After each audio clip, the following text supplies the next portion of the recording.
नमस्कार एंड राम राम सभी को।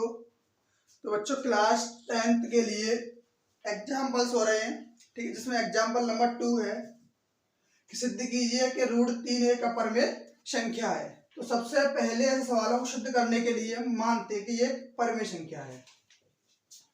सॉल्यूशन: माना √3 एक परिमेय संख्या है।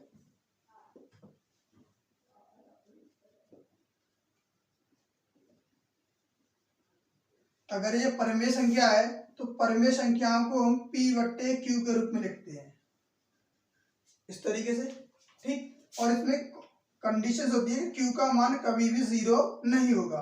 और यहाँ पर ये भी मानते हैं कि जो P और Q हमने नंबर्स लिए हैं, P, Q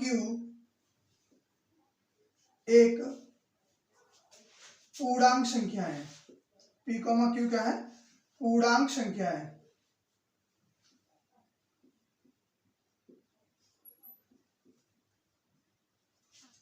देखो क्या कहा, माना √3 एक परिमेय संख्या है। अगर परिमेय संख्या होगी तो इसको इस तरीके से लिखेंगे जहां पर Q का मान 0 नहीं होगा और P और Q जो है पूर्णांक संख्या है, ठीक। इनमें किसमें P व Q में कोई भी उभयनिष्ठ गुणनखंड नहीं है।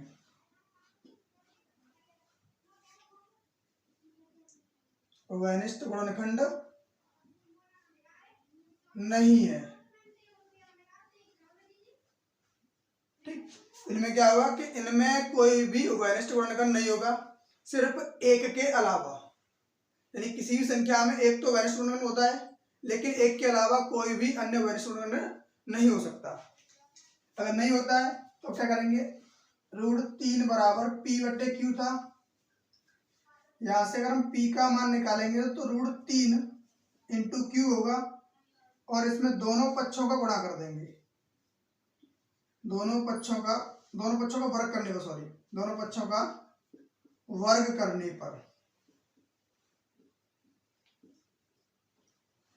दोनों पक्षों का वर्ग करेंगे तो ये हो जाएगा P² बराबर 3Q²। अच्छा ये है, तो इससे क्या फाइंड आउट हो रहा है? इससे स्पष्ट हो रहा है कि P² 3 से विभाजित है, यानी कि 3 P² का एक गुणनखंड है।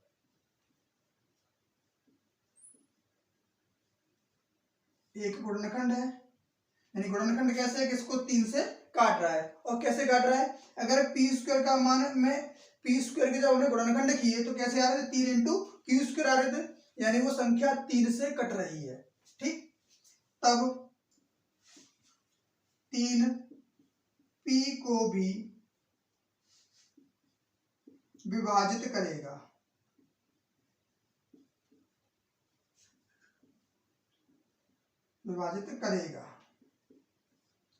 ठीक। तो क्या करेगा, 3 P² का एक गुणनखंड है और 3 जो है P को विभाजित करेगा, ठीक है ना। विभाजित करेगा तब हम पुनः मानते हैं, पुनः क्या मानेंगे कि P = 2R। P का मान 2R के बराबर मान लेते हैं। अब इसको समीकरण नंबर 1 इसको मान लेते हैं, इसमें रख देते हैं। P का मान समीकरण 1 में रखने पर,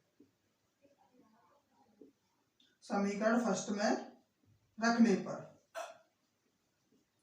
जैसे P का मान हम यहां रखेंगे किसमें? समीकरण फर्स्ट में, तो 2R का होल स्क्वायर बराबर, 2R नहीं रखते हैं, 3R रखेंगे। क्या है कि यहाँ 3 था तो 3 रखेंगे, 3R, यहाँ 3Q²। जब इनका वर्ग करेंगे तो 9R² बराबर 3Q², ठीक। अब नेक्स्ट 3 से जब इस 9 को काटेंगे तो 3 बार कट जाएगा, यानी कि Q² का अगर मान निकाल लें तो 3 से 3 बार कट गया, यानी 3R²। इससे भी स्पष्ट हो गया कि क्यू स्क्वायर के 3 के अतिरिक्त कोई भी वैलेंस गुणनखंड नहीं है। या फिर ऐसे कह सकते हैं कि 3 क्यू स्क्वायर को विभाजित करेगा। 3 क्या करेगा? क्यू स्क्वायर को विभाजित करेगा। 3 क्यू स्क्वायर को विभाजित करेगा।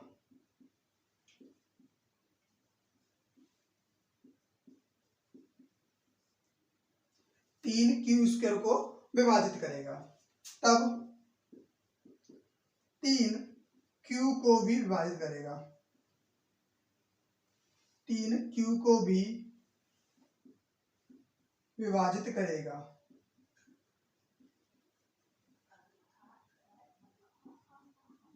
अच्छा, 3 को विभाजित कर रहा है, लेकिन हमने इससे पहले क्या पढ़ा था कि देखो P भी 3 से कट रहा है और Q भी 3 से कट रहा है, यानी दोनों का गुणनखंड समान है। लेकिन यहाँ क्या पढ़ा हमने कि इनमें कोई भी उभयनिष्ठ गुणनखंड नहीं होना चाहिए, सिर्फ एक के अलावा। चूंकि देखो इससे यह सिद्ध हो, इससे यह ज्ञात होता है, इससे यह ज्ञात होता है कि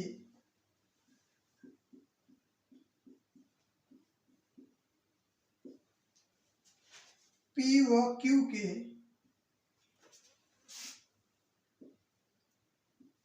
P व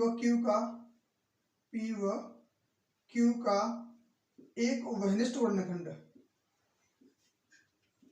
एक उभयनिष्ठ गुणनखंड 3 है, जो इसका विरोध करता है, या जो हमने जो माना हुआ था उसका विरोध करता है, जो इसका विरोध करता है। ठीक है, जो इसका विरोध करता है। अतः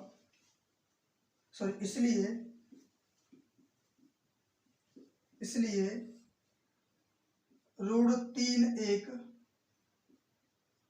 परिमेय संख्या नहीं है, परिमेय संख्या नहीं है। अतः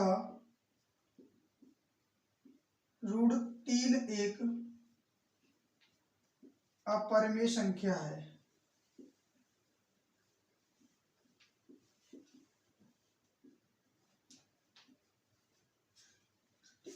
देखो क्या पता चला कि मान लिया था हमने कि √3 एक अपरिमेय संख्या है।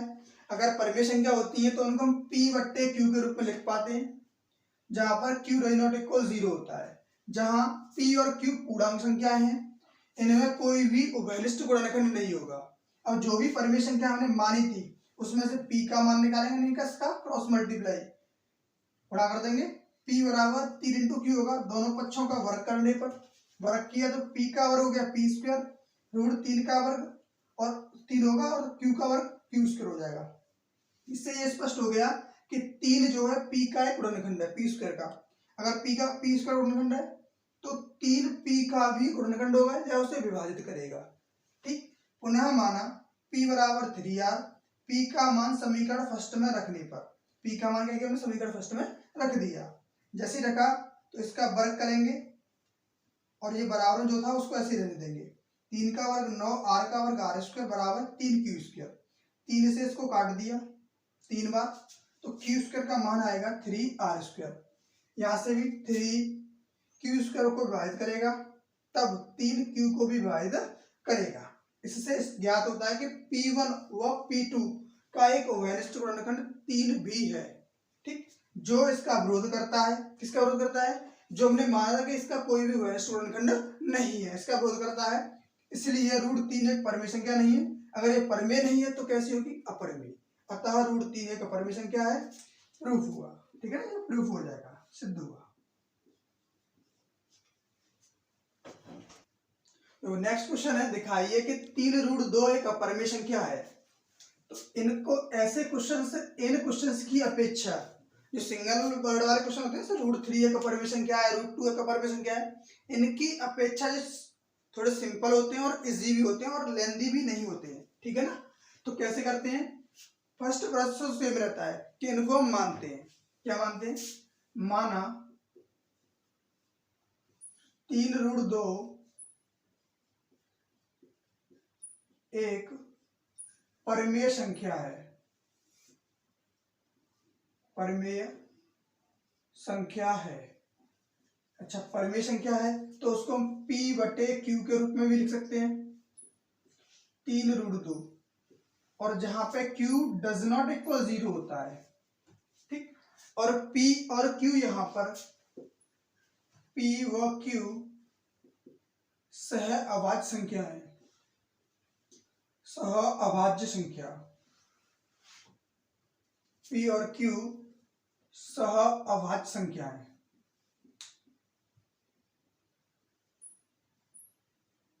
सह अभाज्य संख्या है। देखो, सबसे फर्स्ट वीडियो जब मैंने कराई थी तो उसको नंबरों के बारे में ही मैंने आपको बताया था कि परिमेय क्या होती हैं, अपरिमेय क्या होती हैं, पूर्ण क्या होती हैं, पूर्णांक, भाज्य, अभाज्य, सहभाज्य, सभी संख्याओं के बारे में एक डिटेल में वीडियो पहले से मैंने बना रखा है, ठीक। उसको आप जरूर देखें। इसमें क्या था कि माना √3√2 एक अपरिमेय संख्या है, माना 3√2 एक परिमेय संख्या है, और इसे हम P/Q के रूप में लिखेंगे। क्यों लिखेंगे? क्योंकि इसको हमने परिमेय संख्या माना हुआ है। मान लिया यहाँ पे Q जो है 0 के बराबर नहीं रहेगा। P और Q सह अभाज्य संख्या है। सहभाज्य क्या होती है? जिनका एक के अलावा कोई भी उभयनिष्ठ गुणनखंड नहीं है।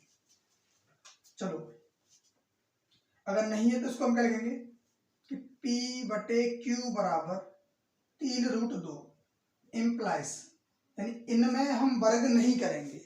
अब क्या करेंगे, तो इनमें से पूर्णांक संख्या होती है उनको एक तरफ कर लेते हैं, तो 3 का इधर गुणा है, इधर आके भाग हो जाएगा। P/3Q = √2, ठीक। P/3Q एक पूर्णांक संख्या है। पूर्णांक कह दो। क्यों पूर्णांक है? क्योंकि ऐसे भी आप बोल सकते हो एक पॉइंट भी कि इसमें जो गिवन जो पॉइंट है, क्या क्या गिवन है, 3 है, P है और Q पूर्णांक है, पूर्णांक है। अतः या इसलिए P/3Q एक परिमेय संख्या है, परिमेय संख्या है, ठीक है। तब √2 भी एक परिमेय संख्या होगी, एक परिमेय संख्या होगी। क्यों? ऐसा क्यों हुआ? क्योंकि जब ये परिमेय संख्या है तो ये भी एक परिमेय संख्या होगी, ठीक है। लेकिन यह विरोधाभास है, यह इसका विरोधाभास है,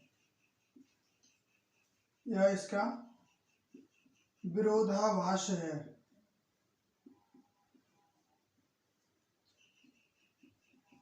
अतः इसलिए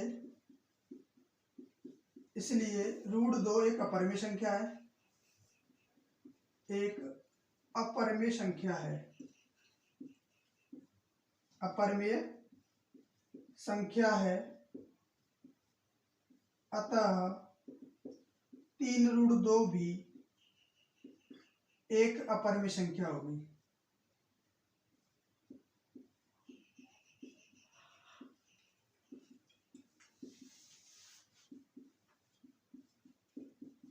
बात समझ में आई? देखो, सबसे पहले क्या करना है कि मान लेंगे √3√2 एक परिमेय संख्या है।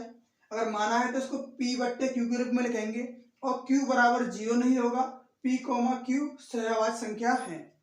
सहभाज्य क्या होती है? जिनका एक के अलावा कोई भी उभयनिष्ठ गुणनखंड नहीं होता है। अब देखो, यहाँ से P/Q बराबर 3√2 है। अब यहाँ से पूर्णांक संख्या को हमने एक तरफ कर लिया। P/3Q = √2। 3P और Q क्या है? पूर्णांक है। अब पूर्णांक है तो इन्हीं को हम बोलते हैं परिमेय संख्याएं। जितनी भी पूर्णांक संख्या होती है सब परिमेय संख्याएं होती हैं। तब √2 भी एक परिमेय संख्या होगी। ऐसा क्यों मान लिया भाई? क्योंकि परिमेय बराबर परिमेय होंगे, इसीलिए, क्योंकि हमेशा बराबर में समान संख्या ही होती है। लेकिन यह इसका विरोधाभास है, ये इसका उल्टा था, इसीलिए √2 एक अपरिमेय संख्या है, अतः 3 √2 भी एक अपरिमेय संख्या होगी।